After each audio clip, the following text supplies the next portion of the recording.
A dor pertence a cada um. E mais, a diferença de cada um na percepção do frio, do calor, da fome e da dor. Eu, professor, os senhores nas suas funções, trabalhamos com seres humanos. Aqui consta o primeiro grande desafio de toda atividade humana. Que desafio é esse? Os seres humanos são diferentes entre si. Os seres humanos são distintos e eu jamais sentirei a dor de um outro ser humano, porque os mecanismos celulares e cerebrais, nervosos e emocionais que conduzem à dor são exclusivamente individuais. Eu posso chorar pela dor de um filho, eu posso lamentar a dor de um ente querido, porém, a dor é da pessoa. Eu jamais sentirei essa dor. A dor pertence a cada um. E mais, a diferença de cada um na percepção do frio, do calor, da fome e da dor. Quando alguém me diz que está com frio, eu sequer consigo avaliar se esse frio é similar ao frio que eu sinto. Talvez não seja. Como gaúcho e amante do frio, quando eu digo que estou com frio, eu estou no Canadá, está 27 negativo, e eu digo, eu estou com um pouco de frio. E as pessoas, aquilo que extinguiria a vida de outras áreas do planeta. Nem o frio, nem a dor, sequer a alegria comunica qualquer coisa. Temos uma barreira institucional, uma barreira formal, uma barreira, vou usar apenas uma palavra complicada hoje. Em filosofia chamamos barreira epistemológica, uma barreira de acesso ao conhecimento do outro. Por isso que tanto a filosofia, quanto a psicanálise, quanto as religiões, trabalharam esse difícil exercício do contato com a alteridade, do latim alterum, o outro. O contato com a diferença. Sempre foi complicado. Piorou nos últimos anos. Comecei citando as pessoas de câncer. Se eu disser a qualquer um dos senhores que eu sou de aquário, o que eu ouvirei como resposta? Eu sou de Libra, eu sou de peixes. Se eu disser a qualquer um dos senhores, o meu mais velho tem 19, eu ouvirei, o meu tem 21. Ninguém escuta ninguém. Eu, Leandro, acordei às 6, aí eu acordei às 5. Se eu disser aos senhores uma idiosincrasia, uma característica minha, absolutamente irrelevante, mas para fins de exemplo significativo, que eu, Leandro, abomino, detesto, execro o gosto do coentro. Sei dizer coentro em 9 línguas para poder rejeitá-lo em todos os lugares do mundo. Há uma mutação genética que dizem que 10% da humanidade sente o coentro como sabão. E eu possuo essa mutação num grau enorme. Sofro na Tailândia, sofro na moqueca capixaba do Espírito Santo, sofro no México, sofro naqueles lugares para quem o coentro é uma coisa fabulosa. E eu, Leandro, tenho que entender que há pessoas que compram coentro e colocam aquilo na comida do próprio filho. E oferecem ao filho, como Alcibíades ofereceu a taça de cicuta a Sócrates. E oferecem ao próprio filho uma coisa dessas. Eu, Leandro, jamais vou poder expressar a náusea que me causa o cheiro e o gosto do coentro. E eu vou ter que entender que há pessoas que adoram coentro e enchem a comida de coentro. E que no belo estado do Espírito Santo, preenche-se a panela de barro com coentro e tempera-se com um pouquinho de peixe, que é para não estragar o gosto do coentro, que é a moqueca capixaba. Ora, eu jamais vou entender o gosto alheio, porque por definição, todas as vezes que alguém me ofereceu um gosto, ofereceu uma experiência única de alteridade. No Himalaia experimentei chá de manteiga de iaque. O iaque é um boi almiscarado típico das montanhas do Tibete. Dele sai um leite, passa uma manteiga, pega-se uma colher daquela manteiga, dissolve na água quente, fica uma camada de gordura líquida, o cheiro é de um animal selvagem, e os tibetanos veem naquilo uma bebida fabulosa. Eu não compartilho da mesma ideia. e você entra numa simpática casa, porque os tibetanos são todos um povo extraordinário, ele lhe oferece o chá de manteiga de iaque. E você precisa tomar aquilo. Na medicina tradicional indiana ayurvédica, uma das terapias é tomar sua própria urina pela manhã. Eu prefiro morrer de todas as doenças. Não sei se escova depois os dentes com pinho-sol, não sei o que você faz depois de uma coisa dessas. O gosto culinário, o gosto médico, o gosto sexual, o gosto estético de cada um é único e irrepetível. E eu não consigo entendê-lo, apenas posso dizer que é diferente. E não obstante, eu sou obrigado a conviver em comunidade e negociar permanentemente de detalhes a grandes questões. Num momento em que o narcisismo das pessoas disparou. No momento em que ninguém mais escuta ninguém e que esse narcisismo se tornou uma referência importante para todo mundo. Num momento em que as pessoas usam no Brasil a exaustão, ad nauseam, a expressão fulano me representa ou fulano não me representa. Essa expressão não significa apenas que eu gosto, mas que ele está no meu lugar, uma representação. E ao dizer isso, eu estou afirmando que o ideal seria eu estar lá. Mas como eu não estou, fulano me representa. É comum eu ouvir na minha página na internet alguém que diga: eu gostava muito de você, mas você disse essa frase, agora você não me representa. Eu agradeço e tenho certeza que tanto a pessoa como eu sobreviveremos ao impacto desta pessoa abandonar a minha página. E seguiremos nossas vidas pesarosos, melancólicos, mas catando os cacos dessa relação destruída entre um completo desconhecido num avatar e a minha pessoa. Uma frase muda o que você me representa ou não me representa. Uma única ideia contamina toda a minha opinião. Olha, eu votaria em tal candidato a prefeito, mas não gosto da religião dele. Mas eu gosto menos ainda do outro. Então vou votar nesse. Então vou votar em branco, porque nenhum me representa.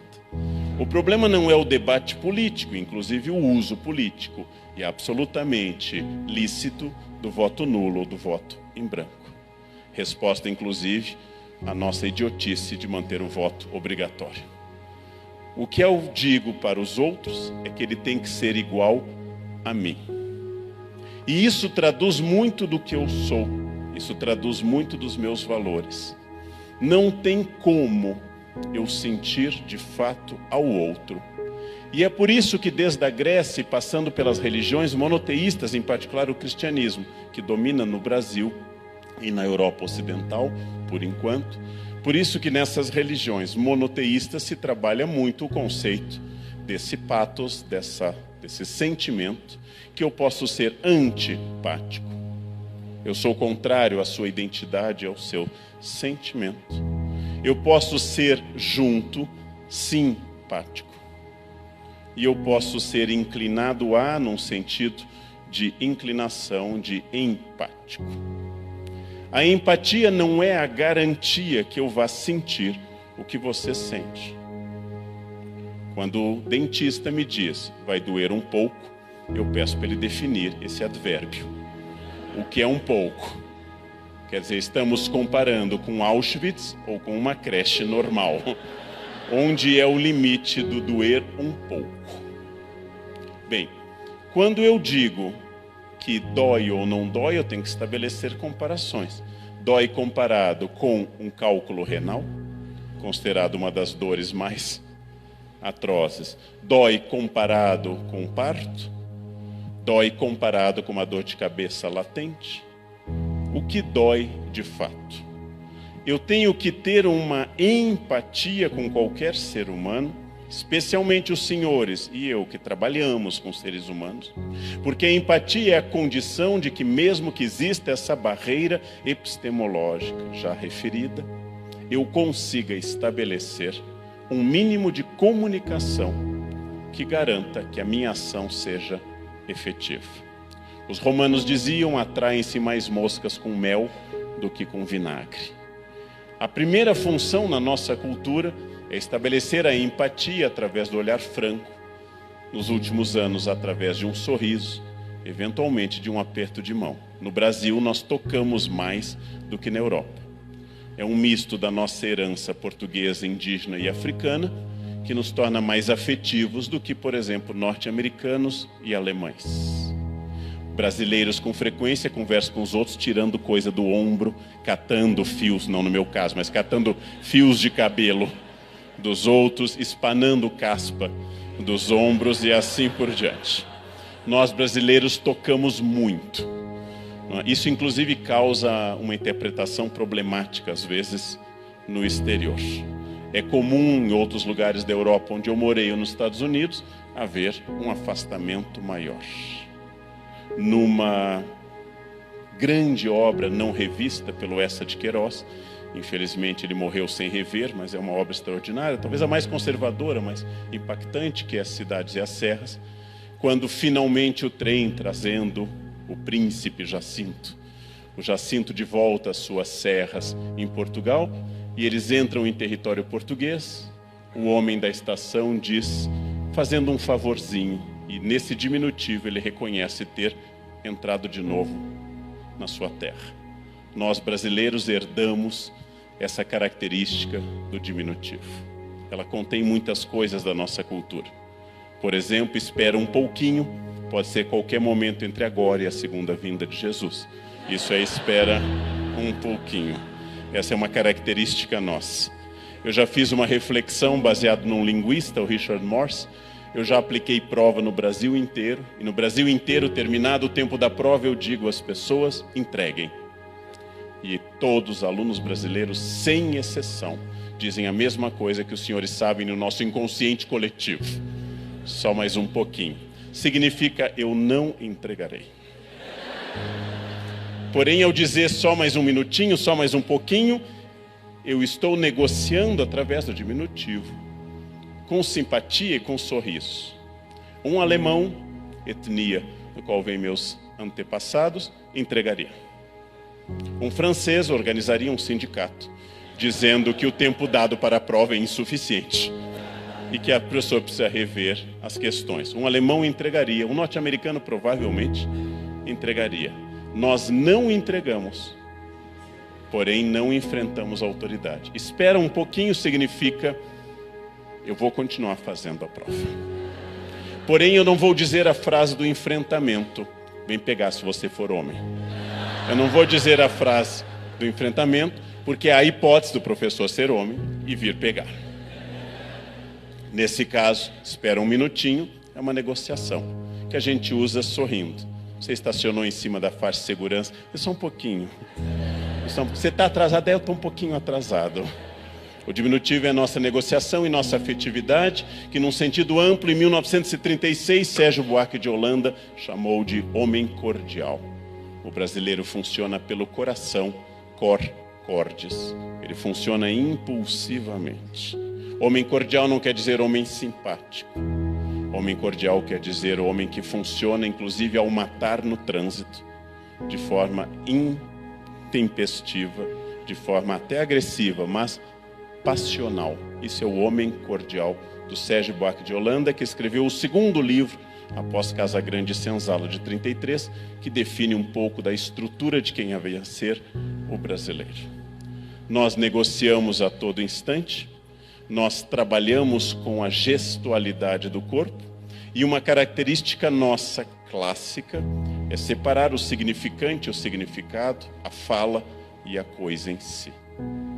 Nós temos quase que uma parede opaca entre mim e o estrangeiro, porque a maior parte dos estrangeiros, especialmente de áreas como o norte da Europa ou da cultura protestante nos Estados Unidos, funde significado e significante, ou seja, o que eu digo vai acontecer. A fala brasileira é uma fala alegórica e metafórica. Vou usar agora o erro comum da nossa pátria, vamos se ver. Vamos se ver. Me liga. Outra expressão proclítica de próclise, muito comum na fala cotidiana. Me liga. eu não tenho seu número, mas me liga significa nada, absolutamente nada. Passa lá em casa para a gente sair, claro. Vamos tomar uma cerveja qualquer dia, ok. Por que eu digo com tanta facilidade e concordo? Porque não significa nada. Eu contei em Café Filosófico, e volto a contar a experiência de ter tido uma reunião com uma arquiteta que nos primeiros segundos da reunião atendeu o celular. Passados mais alguns segundos, atendeu novamente. Então eu liguei para ela e continuei a reunião pelo celular. Porque para ela não era um problema, para mim é. E esta é uma mudança do mundo líquido. E isto é importante. Eu, aos 52 anos, tenho uma percepção específica de foco que não é de alguém de 18 anos ou de 20. Eu fiz a experiência na pós-graduação da Unicamp para demonstrar aos alunos que talvez não fosse bom ficarem acessando a rede a cada segundo, que eu passei a fazer como experiência pegar o celular durante a aula e ficar olhando para ele, coisa que eu nunca fiz. Era falso, não tinha ninguém me ligando. Ao final, depois de olhar várias vezes o celular, eu perguntei a eles, pedagógico, didático, vocês notaram o que houve hoje? E eles disseram, não, professor, o que foi? Ninguém notou. Ninguém notou. Eu comentei no ano passado, aqui nesse encontro que nós realizamos, que o mundo se divide entre quem fez datilografia e não fez datilografia. Eu poderia acrescentar uma outra divisão que eu não falei o ano passado. Aquelas pessoas que não precisam levar o celular para o banheiro ou para quaisquer outros lugares. Aquelas pessoas que olham para o celular como um aparelho que eu possuo e não como um aparelho que me possui. Isso é também geracional. Luc Ferry diz num livro, Famille on vous aime, Família amo vocês, que família é o último motivo pelo qual nós damos a vida no Ocidente. Eu diria que há dois motivos, contrariando o filósofo francês: família e celular. Já que as pessoas digitam no trânsito, aumentando a chance de morte exponencialmente, eu prefiro ficar paraplégico a não responder esse WhatsApp. É isso que as pessoas dizem quando respondem dirigindo. Elas querem ficar conectadas. Este é o mundo líquido, este é o mundo que Marx, no Manifesto de fevereiro de 1848, disse a frase que Marshall Berman incorpora num livro que tem esse título: este é um mundo onde tudo que é sólido desmancha no ar, onde os valores são muito rápidos, onde a novidade se sobrepõe. E você acabou de comprar seu iPhone 6 Plus Mega Blaster. Bom, estão para lançar o 6 Mega Blaster S, que faz fotos ainda mais nítidas que você não poderá mandar pela internet, porque elas são pesadas demais. Esta velocidade da transformação faz perder a referência e aumenta o individualismo, aumenta o fato de que ninguém mais escuta ninguém e todos falam de si o tempo todo. Esta é uma das características fruto de uma evolução sociológica e econômica dentro do nosso capitalismo, o total e absoluto individualismo. Neste mundo que, segundo Bauman, dissolvemos fronteiras, tornamos os valores fluidos e só temos incertezas. Devo educar meu filho com regras objetivas, claras e insuperáveis. Ou devo educá-lo dentro de um sistema mais construtivista? Eu não tenho certeza. Em todo caso, para consolar aos pais, tanto faz, dá errado de qualquer jeito. Tanto faz, só vai mudar o motivo pelo qual ele vai ao terapeuta no futuro. Minha mãe me castrava, ele vai ao terapeuta. Minha mãe não me dava bola, ele vai ao terapeuta. A mãe é sempre a culpada, então não há por que reclamar. Não importa o que vocês façam, estará errado.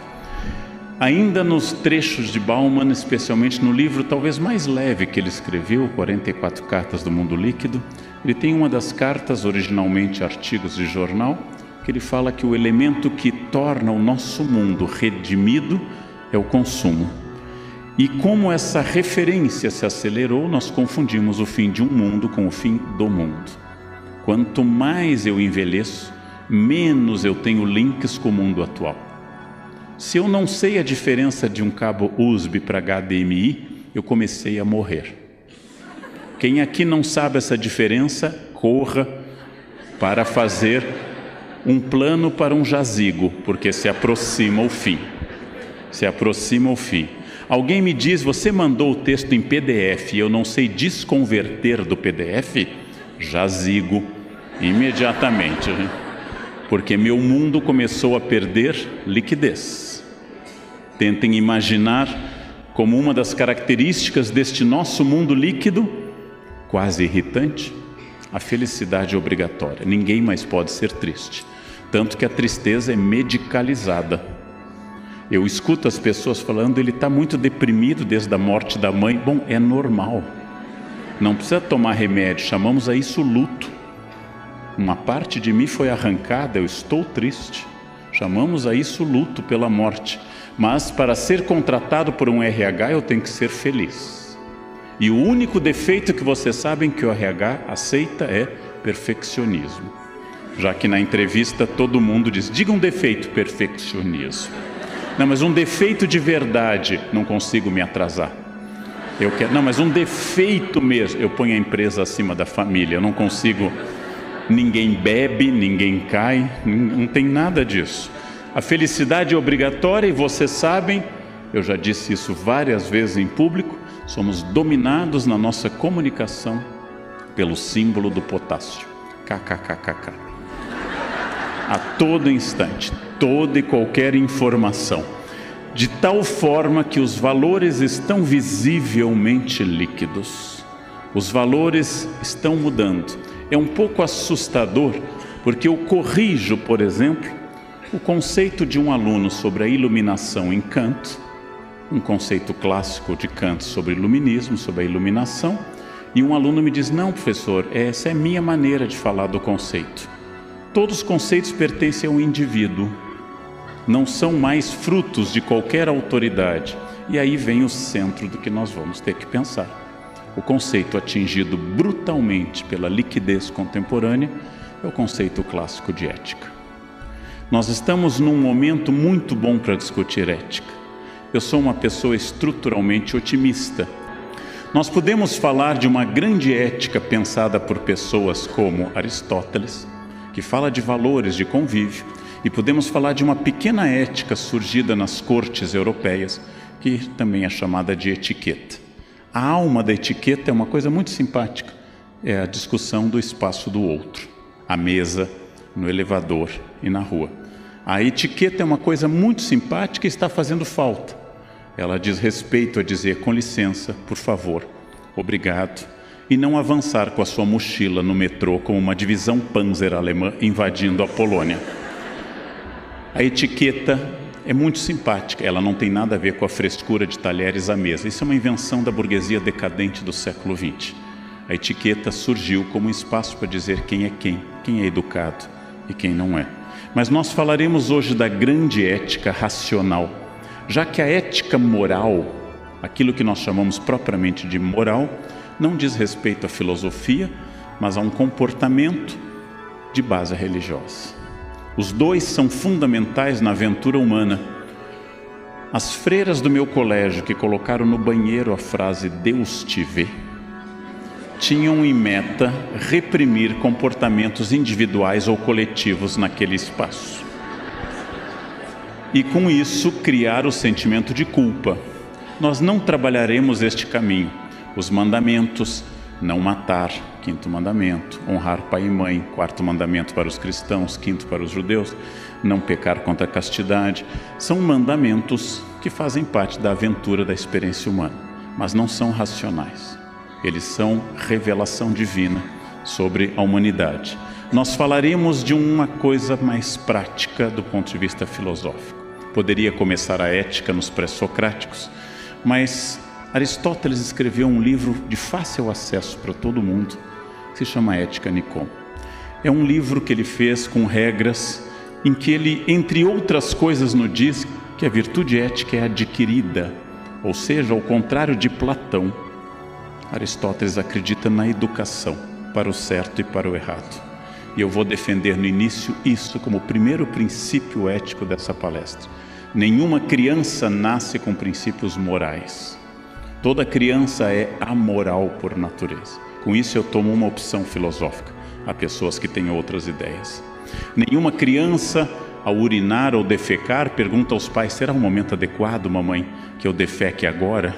Não, elas fazem o que elas pensam naquele momento. Cabe aos adultos, num processo penoso, e ensinando o limite do outro, lentamente o certo e o errado, e começar a ensinar a virtude ética. E diz também Aristóteles que nós temos capacidade de aprender. Logo, a primeira informação ética aristotélica, distinta de Platão, é uma discussão longa, é que nós precisamos recuperar o prazer de educar as pessoas. Educar o serviço público, educar o cliente, educar o cidadão, educar as crianças, para o que é certo e para o que é errado. Sem muita firula filosófica. Roubar é roubar, não importa nenhum debate. Roubo é roubo. Gente honesta é honesta, gente desonesta é desonesta. E temos que voltar às coisas muito simples para poder voltar a um conceito que diz respeito a Aristóteles e a tantos outros, que é responsabilidade. O que acontece no meu campo de trabalho é minha responsabilidade. Eu faço parte deste processo. Nós vemos de uma cultura estudada no Brasil por grandes antropólogos, Roberto da Mata, por grandes historiadores, Sérgio Buarque, que tem como característica a omissão do sujeito histórico. Faz 33 anos que eu pergunto aos meus alunos a seguinte ideia: você está atrasado? E o aluno me responde: não, foi o ônibus. Vejam, a única resposta a alguém atrasado é sim, eu estou atrasado. E o motivo foi o ônibus. Mas ninguém jamais me disse isso. Não, o despertador não tocou. O celular caiu a bateria. Eu não ajustei por horário de verão. Ninguém me diz: sim, professor, eu estou atrasado. Porque nós sempre tiramos o nosso eu. Os brasileiros dizem uma frase obscura, muito estranha: o povo não sabe votar. É muito estranha essa frase, porque pressupõe, em primeiro lugar, que eu seja o aristocrata, que eu não seja povo, e que eu saiba votar. Esta frase está apontando um dedo para alguém sem observar os três que estão apontados para mim. Se o brasileiro não sabe votar, eu sou. É a mesma questão que eu discuti no livro Pecar e Perdoar. Uma entrevista, uma pesquisa feita pelo Ibope, mostra que 95% dos brasileiros se acham alvo de inveja, mas não encontraram na pesquisa um único invejoso. É um mistério. É um mistério. Todos somos invejados. Não sei exatamente, mas todos somos, mas não há nenhum invejoso. Aliás, dos 7 pecados capitais, é o único que você nunca encontra alguém. Você encontra alguém raivoso, se orgulhando disso, aí eu parto para a briga mesmo. Você encontra gulosos, eu gosto de comer. Você encontra preguiçosos, mas nunca encontra um invejoso. Ninguém diz: eu tenho uma inveja. Ninguém diz isso. O mundo dos outros é uma definição dada pela enciclopédia francesa, reforçada num pequeno texto iluminista. O limite da ética é o limite do campo alheio. É a primeira pergunta ética. Eu posso fazer isso? Primeira pergunta é: qual o limite que o outro estabelece? Eu não posso escutar som alto. Eu não posso, porque eu não sei se meu vizinho quer ouvir. Eu não posso fumar em lugares fechados, não apenas porque a lei diz, mas porque eu não sei se meu vizinho se sente feliz com isso.